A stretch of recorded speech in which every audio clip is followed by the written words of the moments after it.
screams to all of the family that are gathered in front of him. He screams, "No, it's not me."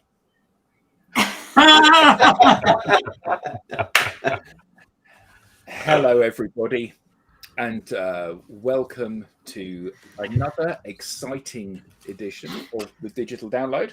The Digital Download is the longest running weekly talk show on LinkedIn Live. The longest running business weekly talk show. Probably the longest running talk show on LinkedIn. Probably the only long running talk show on LinkedIn Live. Anyway, this week we are talking about mental health in sales. Sales is a tough industry, a tough job for people to do. There's no secret in that. It's fraught with rejections. Your longevity in a role is based on what you do today, not what you did yesterday. So a successful Q3 doesn't necessarily mean that you will have a job after Q4. This is a tough way to live your life, isn't it? Constantly a string of hello, can I just have a couple of minutes of your time? No, you can't. Oh, this countless stonewalling, no's, feeling that people don't want to talk to you. No wonder breakdowns, addiction, burnout, depression, low self-esteem are all rife amongst salespeople. So against this background, how is it possible that anyone is able to maintain a decent life balance in sales? And is there anything that we can do to change that? So that's going to be the topic of discussion today. But before we do any of that, let's go around and introduce ourselves. So first of all, to you, Jensen. Hi all, I'm Jensen Abbott. I work at Supero, and I'm a proud, happy DNA associate. Alex. Hello all, Alex Abbott, founder at Supero and happy and healthy DLA partner. William. Hello all. Yeah, William Shorten. I'm an associate with DLA Ignite, and I also run my own consultancy, William Shorten Learning Solutions. Jordan.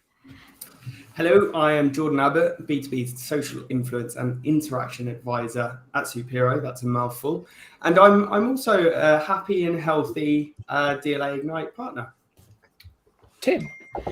Hi, I'm Tim Hughes. I'm the CEO and co-founder of DLA Ignite, and I'm feeling very good today. Very happy. Yeah, thank you.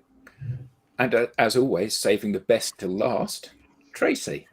Because I always squeak in because it's only 7 a.m. for me. Fair. Hey everybody, I'm Tracy Borison, founder of TLB Coaching and Events, and I am a super duper enthusiastic DLA Ignite partner. Woo! I prepped that one. It's really interesting, isn't it? I mean, obviously, I gave an intro about how sales is a tough job, and everyone's understandably quite miserable when they're in sales, and stressed and suffering from all of these kind of anxieties and things. But what's really interesting, because we all have kind of either completely or partially sales roles, what's really interesting is that everybody began by saying, I'm a happy and fulfilled and delighted DLA Ignite proud partner. So you guys are not the norm from this perspective. So before we get into why you're not the norm, tell me about your experiences of being unhappy in sales. Who would like to share something? And why were you unhappy in sales? I had to bloody cold call. No, I'm kidding. But you know, I'm actually not really kidding. So, as many might know, we acted as an outsourced sales agency at one point, and we were juggling many clients, and was sort of. It was a case of the client said jump and we said how high. And there was a real lack of job fulfillment, I think, because we were bought in as much as we possibly could be. But there was a sort of lack of, I want to say belief, potentially. I know having a strong belief system is something that Alex and I have spoken about at length. And I think that was lacking for me during that period. So yeah, I was vastly unhappy. So did you see that as being unhappiness when you were in that role, or did you just think it just comes with the territory? Did you believe that there were greener pastures just over the next hill? That's a great question. I don't know. I felt like I was very much caught in the hamster wheel. So to be able to lift my head and actually see greener pastures was tough. So yeah, I don't know whether I did believe there were greener pastures. But what's changed? Because you're talking about your unhappiness in the past tense. Yeah. I think it's just being able to have joy within the work and being able to honor my passions of creativity. I think it was very monotonous previously, whereas now, you know, every day's different and I've got the control to make every day different, which is exciting. So just checking, Jordan, you're not cold calling anymore? Nope. So you moved out of sales, or what's no? Still in sales. I just talk with people in a very solicited manner. You know, okay. Building mutual relationships rather than hammering the door down. Or, okay. You know, hammering the phone down. So how about you, Jensen? Because you're always smiling, so you're not too miserable with your lot in life. Yeah. So what has how were things for you, and how are they now? How are things for me? Okay, being totally transparent, I would say I thought things were awful. I thought the job was awful. I didn't think I was the right person for the job.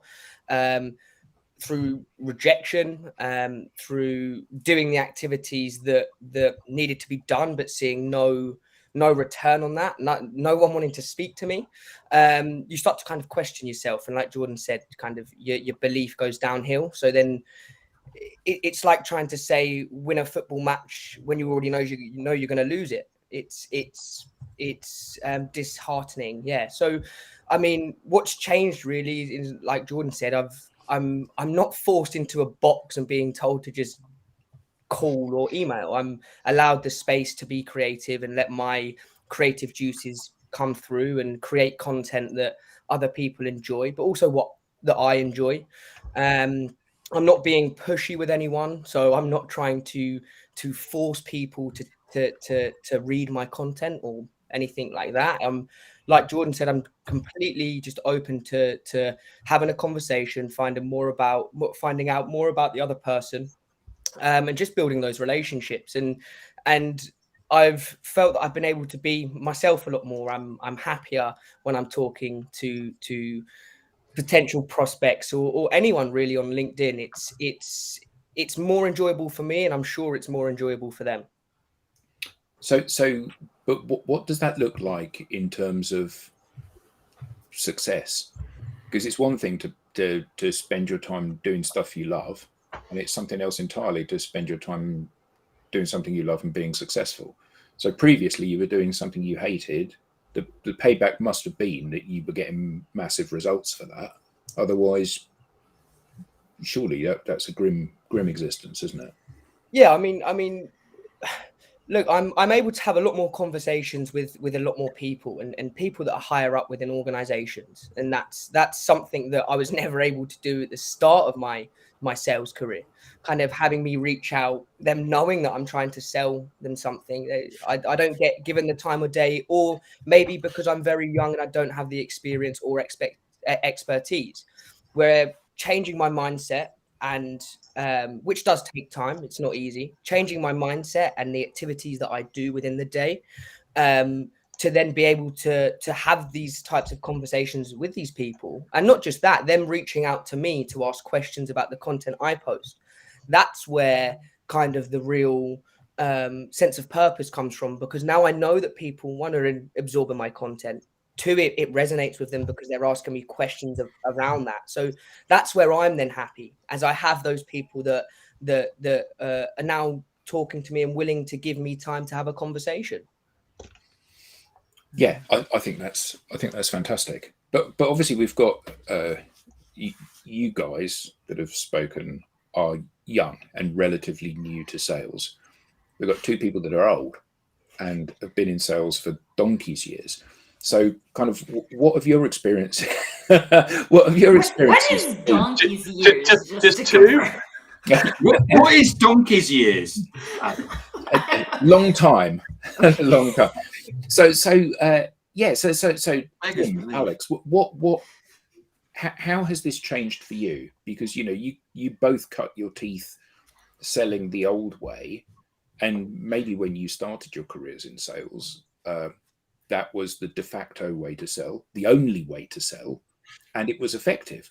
Because clearly, you don't build a whole industry on doing something if that thing doesn't work. But both of you have probably seen a big shift, haven't you? Yeah. Who wants to go first? Do you want me to answer, Tim, or do you want to? Sorry, I don't define myself as old, so.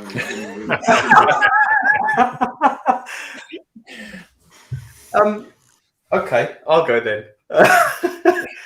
I think so. There's a few thoughts in my mind because you started off, Adam, asking the question about kind of what was it like before? What were the worst times? And I've had some pretty awful experiences in sales. From a CEO at a company saying, what are you doing? After giving me like a scolding because there was a pause in the conversation, to which I replied, well, I'm thinking about whether or not I want to be here. and losing my job in 2005, hitting kind of a depressed state around 2006-07, not knowing what it was, just my body shutting down. As a result, I think, of just the pressure of sales, the anxiety build up and what have you. So what form did that pressure take? Because obviously you've got your organization, which is setting you targets which are going to stretch you or be unrealistic. But is that the only pressure that you had? Yeah, well, a lot of it was the pressure I put on myself, wanting to do well. But a lot of the pressure was from, the people around me, my manager and my manager's manager. And so, I think if hindsight's a wonderful thing, right? So if I look back now, what I didn't have was a clearly defined, pathway, a clearly defined set of activities or behaviors that I could do on a daily basis, knowing that I was making progress, even if it was just one small step after the other. And it was more about, well, here's your number. You need to hit your target. Why aren't you hitting the phones? Why aren't you sending messages?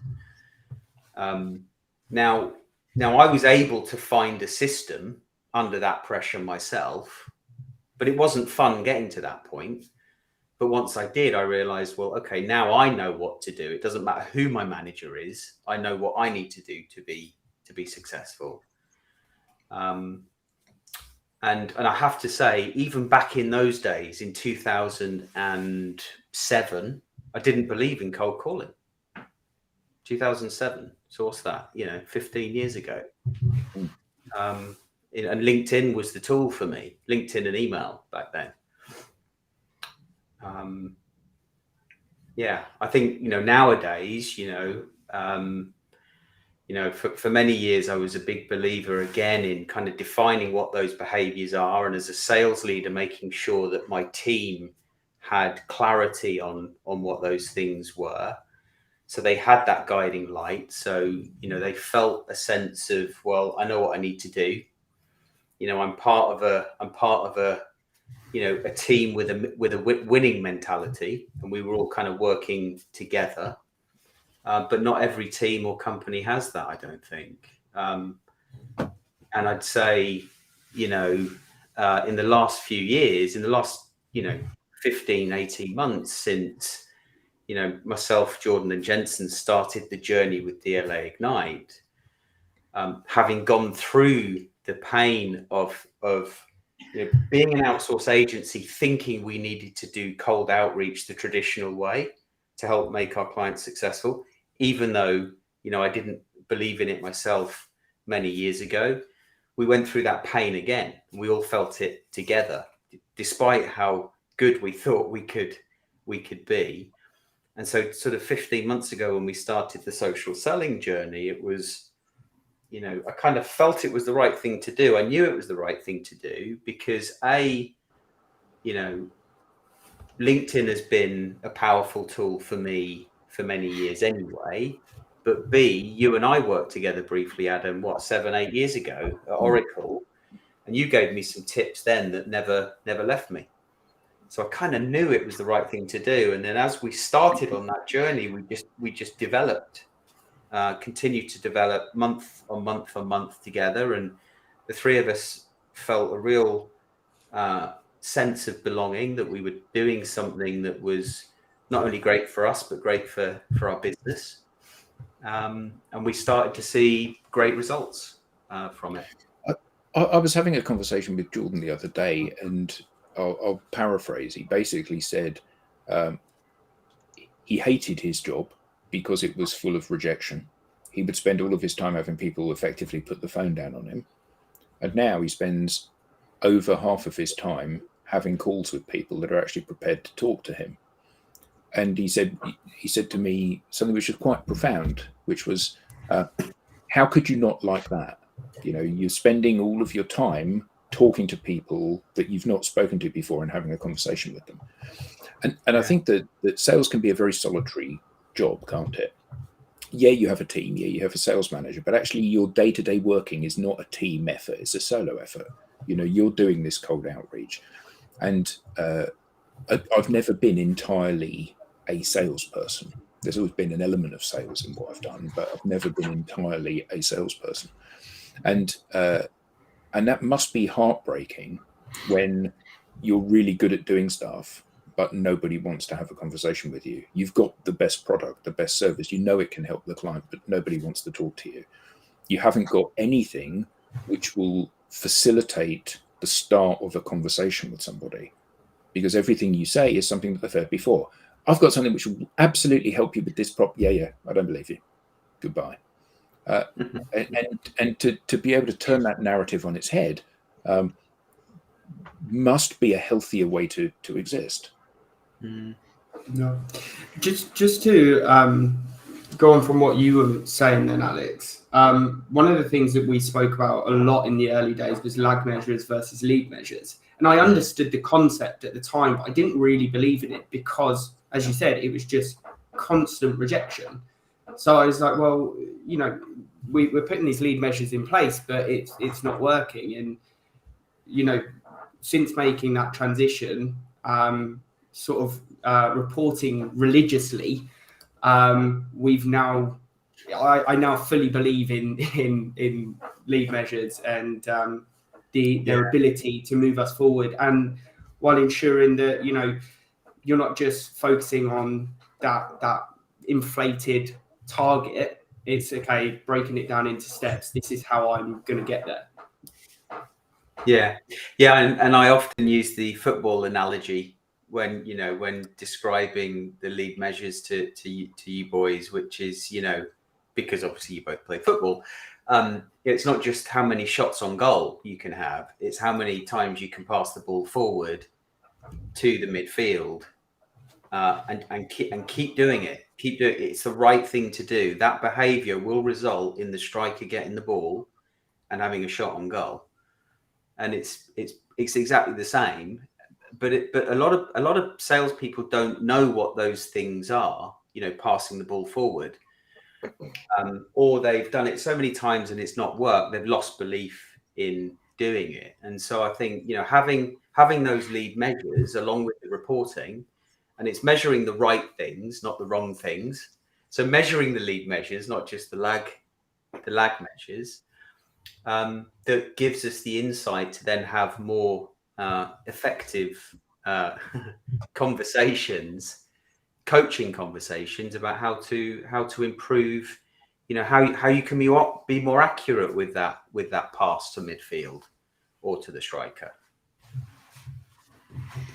And I think that plays into what Andrew shared in the comments about we can be shown how to do the work, but then when it doesn't work out, are we just I think this really plays into the mental health piece, right? Are we just supposed to assume we're bad at this, right? Like, I'm bad at sales, and anybody who thinks that going into a day, whether you're like, I'm an entrepreneur, so I have a different perspective on sales as well, because if you don't sell, you don't make money. You don't get a base salary. But how does that play into our thoughts, right? All those times when we're like, man, I just can't get the ball forward. I can't get the ball forward. I can't get the ball forward. And after X amount of days, this kind of ties into, Jackie had a question too about how do you detach from the stresses when you're at home? Like, that mindset goes with you when you go home, right? So unless it's one thing to have the practices in place that can help you maintain that good state of mental health, but I think it's important to realize what's happening, right? Like, what are my narratives about my job that are creating a mental health crisis in sales? And where can I get the help, right? I was actually talking to a sales rep yesterday, and she was like, I love sales. I love the competition of it, right? And I see the board up, and it's like a group sales team, right? I see the board and I see I lost, or I see I won. And I'm like, it's kind of good, but at the same time, like, how does that play on your mental health, right? Like, you're constantly competing against your team. And I always compare it to, like, I used to play competitive basketball.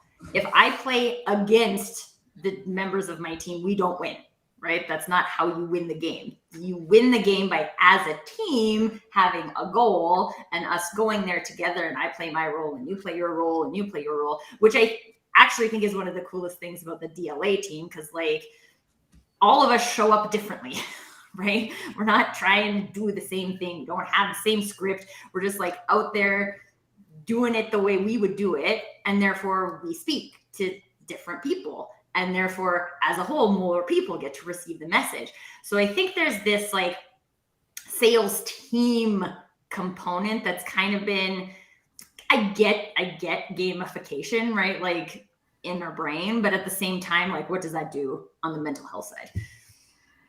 So I started selling about 1,000 years ago. Donkey's years. Donkey's years ago, yeah. It was a world. Now, you may not believe it, but the internet didn't exist. We actually, email didn't exist. We sent letters to people. Was the fax machine invented? Sorry? Was the fax machine invented, or was it before then? It was before then. Emails. You're not that old, Tim. Come on. So my first selling job. He used to carve messages into tablets of stone. I did. No. Well.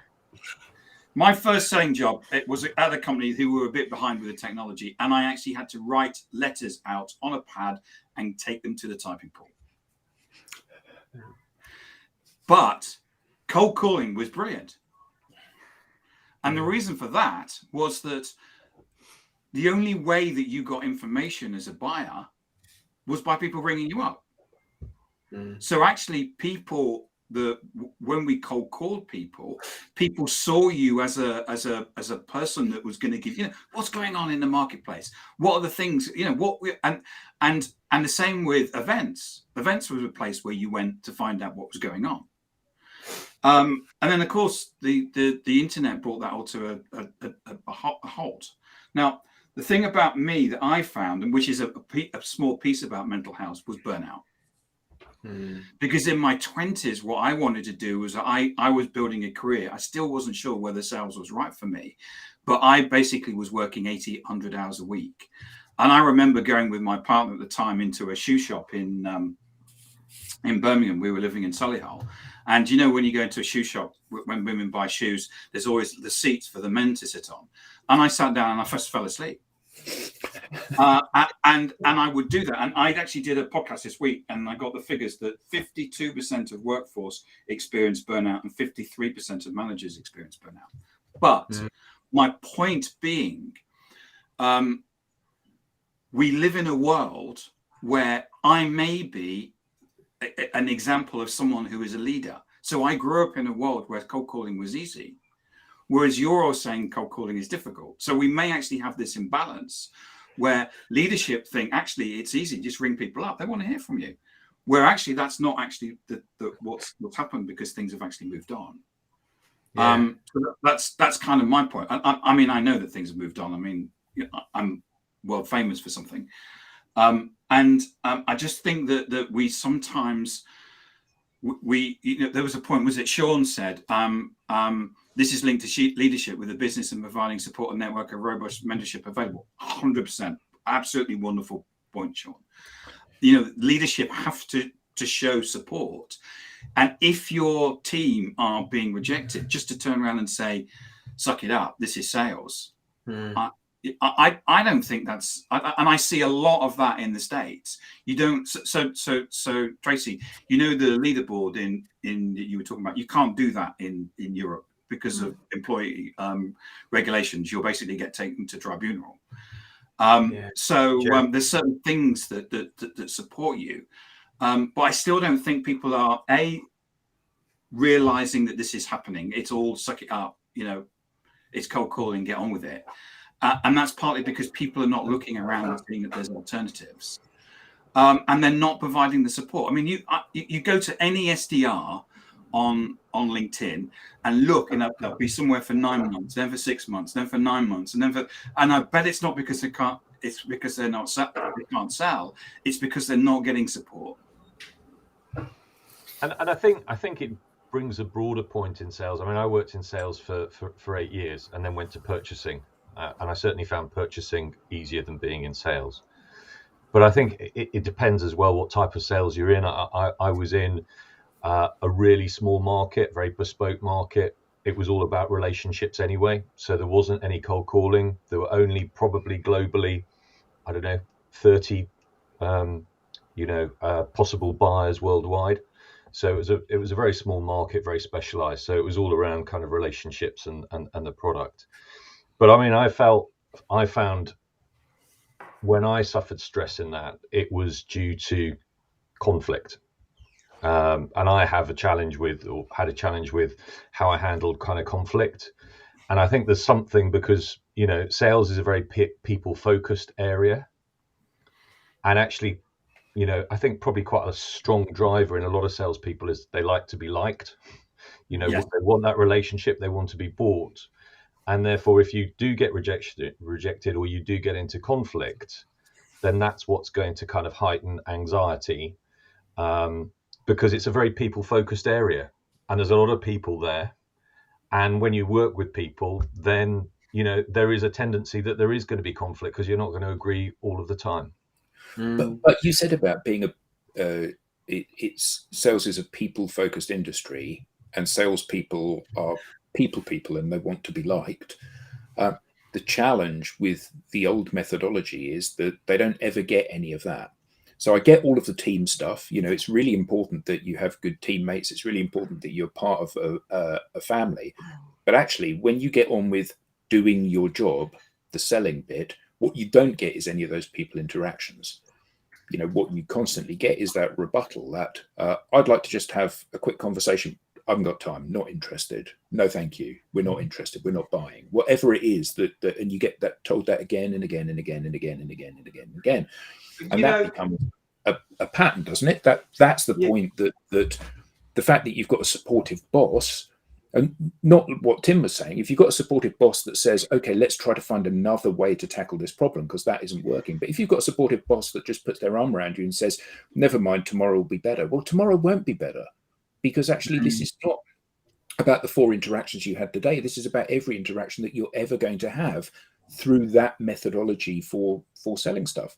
And I've seen even successful salespeople that were really miserable, were fighting addiction or depression, or had whatever mental health issues that they were suffering from under the weight of stress, not the stress of achieving their number, because they were outperforming a lot of the time, the stress of the fact that the daily grind of what they had to do was something that was so horrific that they couldn't bear it.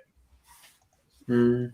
And I think there's something that I'm thinking about here when we talk about like supporting people, right? Because I don't think just putting your arm around someone and being like, it's okay, it'll be better tomorrow is helpful, right? Like that doesn't help me do anything differently tomorrow. That would tell me tomorrow's going to feel different than today. I think that there is a growth mindset that is required in sales to say, like, you might work in an industry where cold calling works, right? I don't know which industry that is, but like, go to town, right? If it's working for you and you have fun doing it and you have a product you love to sell, right? Like, go with it. But I think a lot of those like daily doldrums come from things like, I don't feel connected to what I'm selling, right? Well, that's something a leader can help you to do. Find your voice in the product, right? Why did you come to work here? What do you like about this? How do you think it can help people? Instead of giving someone a script that's like, oh, this worked for me, so it'll work for you. And like, just keep doing it. You'll get it, right? Like, no, some of the behind the scenes processes are broken. People need to feel that connection to what they're doing. They need to get excited about going to work. And when I was talking to that sales rep yesterday, we were talking about wins and losses, right? And I was like, at this point, and I have a unique relationship with sales because I started in sales in client success. So we already had clients and my job was just to upsell them, right? So to me, sales has always been like, look for a problem, fix the problem, and then charge people for it. Like, this is what it costs. Let's get this part fixed for you. And people were always like, oh, yeah, great. Because we have that relationship already. So I already knew this was about relationships. So coming into my own business, I was like, I got to build the relationships, right? People don't know me for this. I got to build the relationships. And every single conversation I have with a person is a win to me. I don't feel like this is a loss because I had a chat with you and you're not going to buy something today, right? Like, I never feel that. I don't feel like there's losses. But when we're like measuring wins and losses, then you could even get this fake belief that now there's losses. Well, if I'm building a relationship with a person, that's not a loss, right? Like, that might go into a different category. It might go into a longer nurturing process, but like, it's not a loss.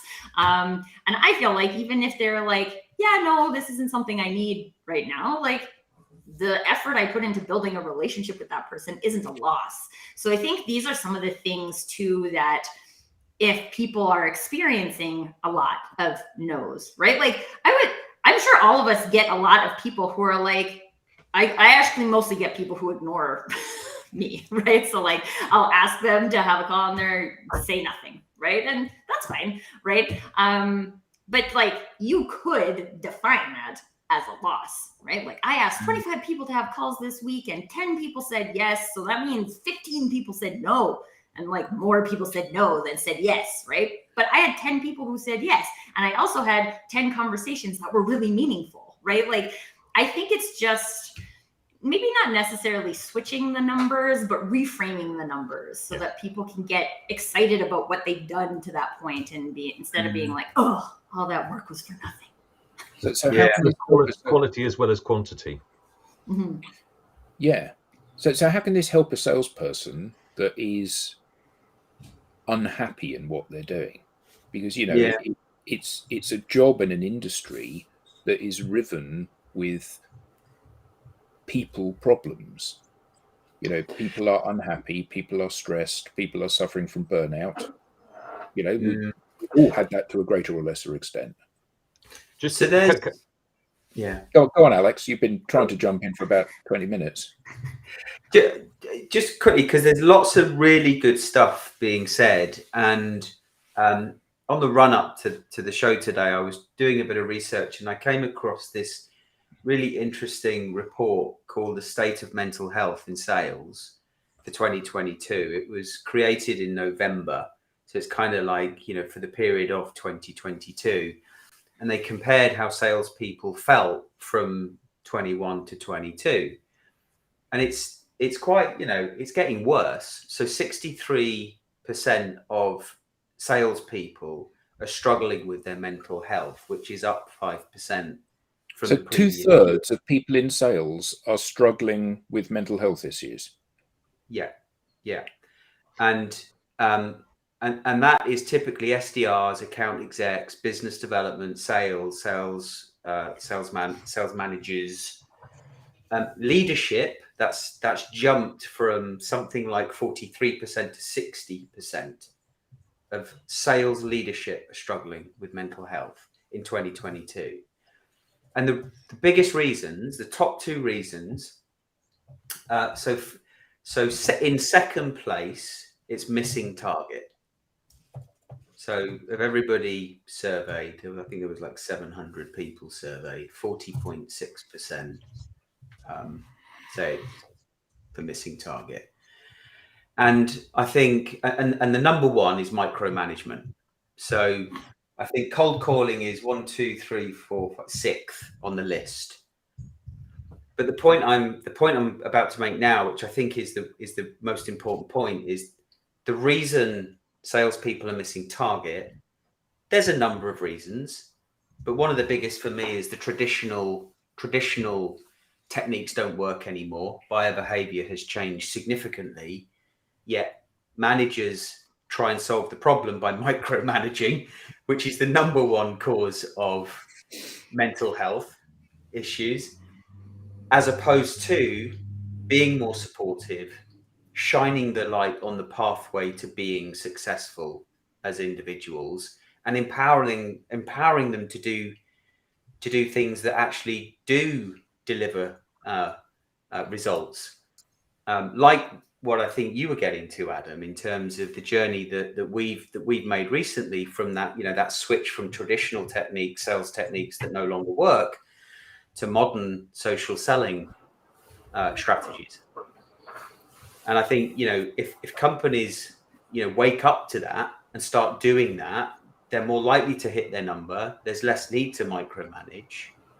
I mean, and then there's a leadership, sales leadership challenge in itself there. Well. You said that a good sales leader, their job is to shine a light on the path to success. And Tim made the point earlier where he said, if I were a typical sales leader, when I began my sales career, cold calling, not only did it work, it was positively enjoyable because I was getting to talk to people. It's good fun. So given that's, if you had become a normal sales leader, that would be your view of the world. Cold calling works. It worked for me. It's great fun. There's no reason for you to be miserable if you're cold calling people, because actually I found a great deal of joy in it and I'm no different to you. So that's the basis on which sales leaders are handing out, in quotes, advice to their sales teams about how they can be more effective and more fulfilled and more successful. I think a leadership position can quite often say that the cold calling, their mental view on the world is that it's fun. Though the other day I saw a sales leader share a post that was along the lines of, if you haven't pissed 3 people off by lunchtime, you're not cold calling enough. So then it's like, well, so now they're wearing that annoying prospect as a badge of honor, which absolutely, yeah. I think too, does what this comes back to the growth mindset for me, right? Because it worked and it was fun for a person doesn't mean it's going to work and be fun for all people, right? So if you are really looking at your target, again, this is the thing that always boggles my mind. If the target is the most important thing, then wouldn't you do whatever you can to reach the target, right? Like micromanaging tasks that don't work, it's not doing everything you can to reach the target, right? There's something that's not working here. How curious are we getting about that as sales leaders and as entrepreneurs too in our own processes, right? I'm doing all of this, it isn't working, just keeping doing it is making me feel like this. So but how can when I you know get what the outside answer the is, box? you know, it's like every time you've lost something in your house and you look for it, it's always in the last place you look. And the reason it's in the last place you look is because you don't keep looking when you know when you found it. And that's the issue here, isn't it? That sales leaders know what the answer is. They know what the answer is because they have personal experience of the answer. And the problem with that is that they are handing out advice based on the fact that they don't know what the correct solution to this is. You know, clearly the reason that you, Tracy, are not selling enough stuff is because you're not phoning enough people. So hit the phones harder. But no one's answering my phone. It's predicated on the basis of what brought them success in the past. So they're only giving that advice because they're trying to be helpful, and they're trying to say, well, this worked for me, so it's going to work for you now in a different era, in a different context. Yeah. Yes, absolutely, Will. And I think that so going back to, I think what some of them people are saying, I was on a podcast with Eric Stein from Skillsoft last week, and his view was that from a leadership position, if you go out to the marketplace and you find a salesperson and you take them on, then it is your responsibility as a leader, if they're not being successful, to actually say to the salesperson, what is it that myself that is doing wrong, not you? Because we as a leader should have brought, we saw you as the best person. There's going to be a structure, there's going to be whatever it is to support you. It's not you that's at fault, it's us that's at fault. But how many leaders say that? That shows incredible open-mindedness and bravery to say that. And that's actually not generally the way corporate structure works, is it? What normally happens is you're not it's about pointing the finger for who's at fault rather than saying, actually, I own this because I'm the leader. I need to make this better. How often have you ever experienced that, either in your work or now when we engage with hundreds of companies? I mean, it's a rarity. Yeah, exactly. You can literally count on the fingers of one hand the number of times that you've met somebody and they've said, this thing that we're doing, that I've been employed to do, this whole it's not working. Literally the number of fingers on one hand. I spoke to someone. And it's hard for those people too, right? Because that was me, right? Like I came in as like a temporary VP of sales, and I looked at the results and the KPIs and what people were tracking and all of these things, and the mental health, like seriously, severe anxiety in some of these salespeople. And I'm like, this doesn't work. I don't know what part of it doesn't work, but like it clearly doesn't work as a group, right? So like, let's explore what we could do differently. But I guess that's just it, right? Like how many people are saying, let's explore what we could do differently? Because quite honestly, we were at the point where we could do literally anything else. Probably we could do nothing in a week and have the same results, right? So like, it doesn't hurt us to try something different for a week or for 2 weeks, right? And I think something that's like coming up for me here too is like, how much of this is a leader? Like how much do we have to look at from a leadership perspective? And then also how can we, assuming we don't have leadership support, do something to maintain our own mental health in a state of fixed mindset pressure versus helpfulness? Yeah, and I think just additionally, you touched on growth mindset a little while ago, Tracy. I think there's a really fine balance. So obviously, sales people should be accountable for their actions to an extent, right? And self-awareness is a crucial skill for life, right? Generally, to grow and become better. But I think there's a really fine line between self-awareness and self-consciousness, right? But one that has huge impact. So for me, being self-aware allows me to be creative, to test things out, to optimize the approach.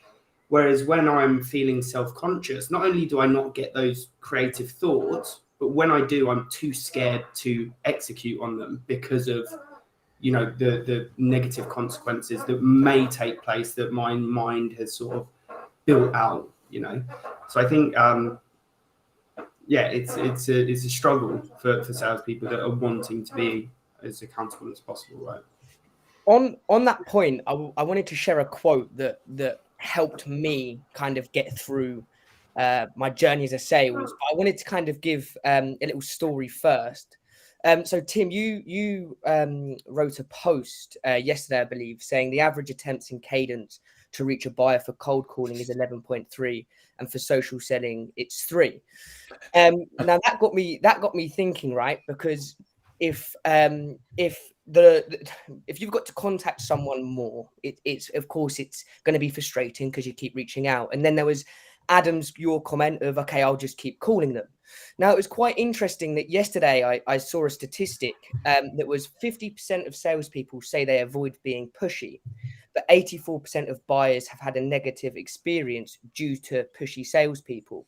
Now, if you're not hitting your numbers or your targets, and you're trying to run around a bit like a rat trying to get kind of meetings booked and opportunities, you're going to be more pushy. I think that's a fact. I was for sure last year.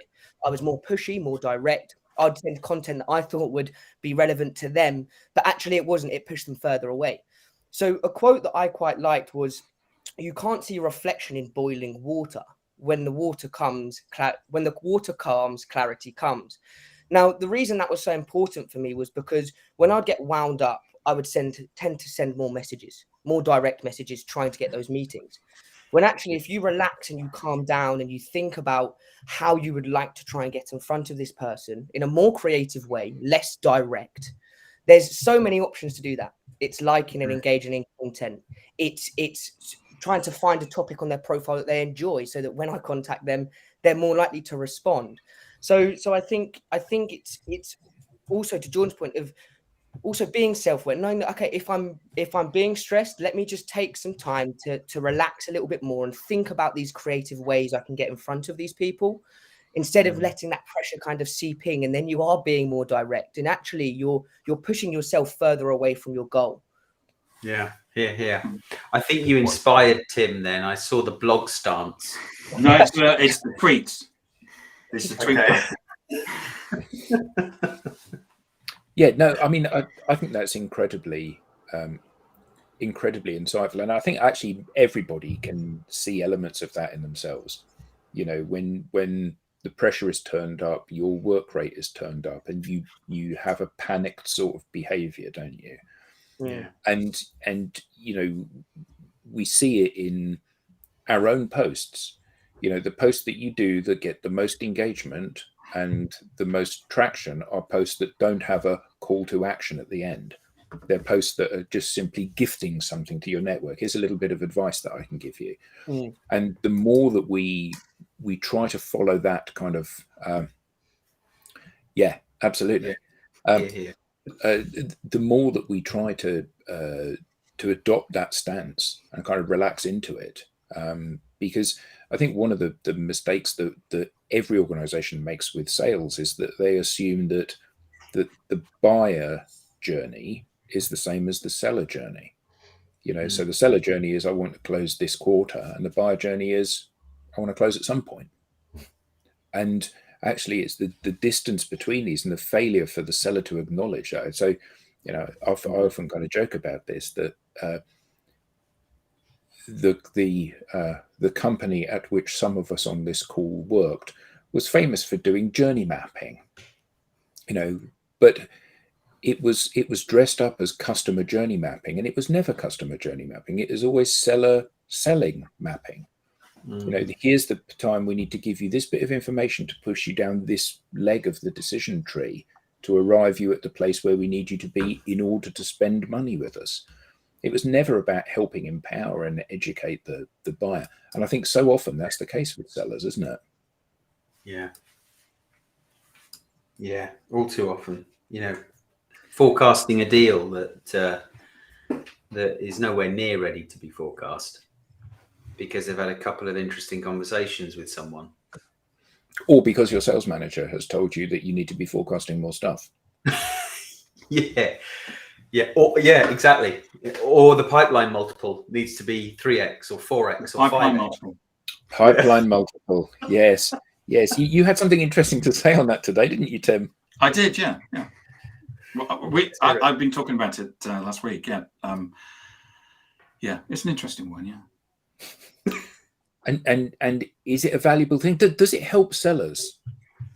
Having a pipeline multiple that you're trying to achieve, does it help sellers and help them achieve and be more relaxed about things, or does it apply additional pressure?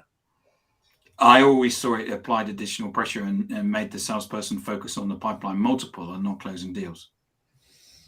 Yeah, I agree, and I think unless there is that clearly defined, path to success, and the sales rep understands exactly what needs to be done to get the buyer, or to help the buyer navigate the buying process to the purchase, then it is a distraction.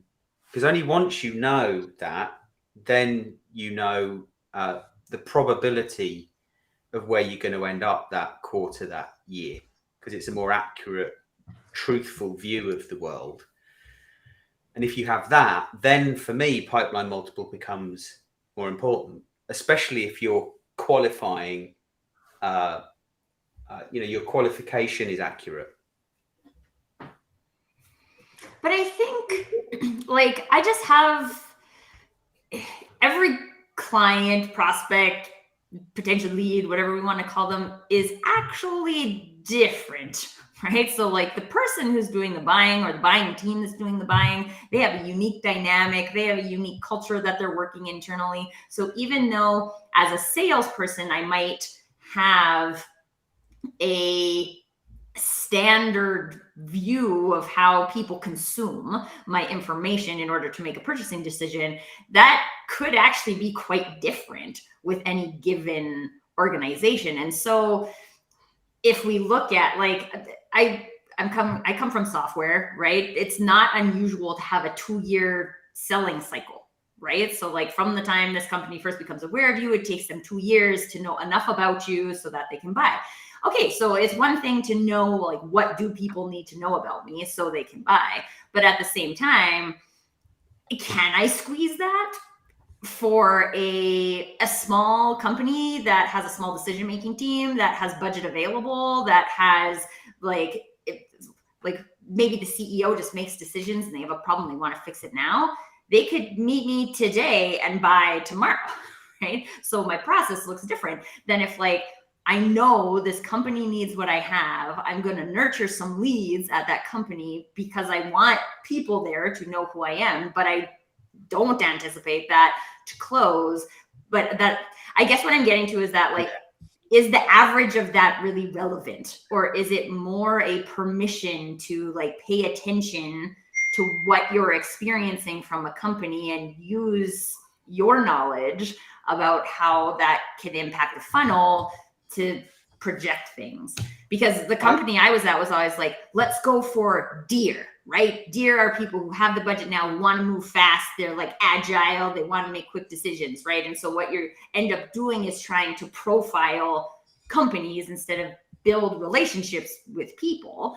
And then sometimes it works, sometimes it doesn't. Sometimes a deer takes 2 years to buy, right? So then it just sits in the funnel with a 30-day close expectation for 2 years.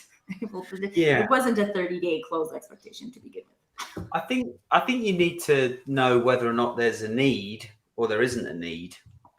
If there's a need, then it's likely there's a purchase process that's going to follow. And so it's a question of ensuring that the purchase criteria that's being defined for that purchase is aligned to your strengths. And that can be quite a quick process, even in software sales. But if there isn't a need, then I think it's a case of finding the person that's got enough influence within an organization to align on the problem that you've either helped them identify, or they've got an inkling that exists that they want to solve. Or better still, the problem you've been able to cause for them, which you can then address. Yeah. Problem agitation. That's called starting. That's creating a compelling reason. And I think it's just when we deprioritize the activity of building those relationships over time with influential people in an organization because they're not buyers today. Let's just like not even think about them. Let's hit the phones to even get like rabbits, right? Who will buy tiny things really fast. Like, where's the trade and how does that impact the mental health, right? Like, because I feel like chasing rabbits is like boiling water, right? That doesn't feel like chill and strategic. It feels different. So, and maybe that's like different things feel different for different people. I don't know. I'm kind of granola that way, right? Yeah. Like, I think people come first, and when you optimize the people, then you can optimize the process and those things. But without a focus on optimizing the people, just, I don't know. Well, one of the things that I see here in the UK, one of the big changes that took place in sales is that there used to be a whole, in effect, you could do a sales apprenticeship. There was newspapers, and we used to get this free newspaper that came through the door every week, the Yellow Pages, and all these used to be places where you could go and you were taught a sales methodology, basically a way of contacting people cold, and you would go through a process. In effect, it was a black box. In effect, you were cranking a handle, and all of that is gone. So you had this pool of talent that you could call upon, who went through this in their early 20s, and you'd look at someone's CV and went, oh, they worked at Yellow Pages, then we must have this person because they've clearly got an understanding of sales as a process. And now what we're doing generally is, if you look at the average SDR, we're taking them out of university, throwing them into sales and saying, get on with it. And basically telling them to do something which everybody knows is broken, even though some people won't admit it. And it's like I have so much. I have sympathy because I understand the process, and I understand. But being thrown at that, but not being trained, is just a terrible situation for people to be in. And no wonder they're moving from job to job. Telling them they're the hammer and everything that they look at is a nail. Is a nail, yeah. And there just isn't that sales apprenticeship around anymore. And I think that until someone is successful, what people are doing in sales is they're finding their way rather than being shown that it's actually a process. Can that be replaced by a mentor, do you think? That sort of apprenticeship can, if you find the right mentor. I think there's certainly onboarding way of doing it, that there is mentorship.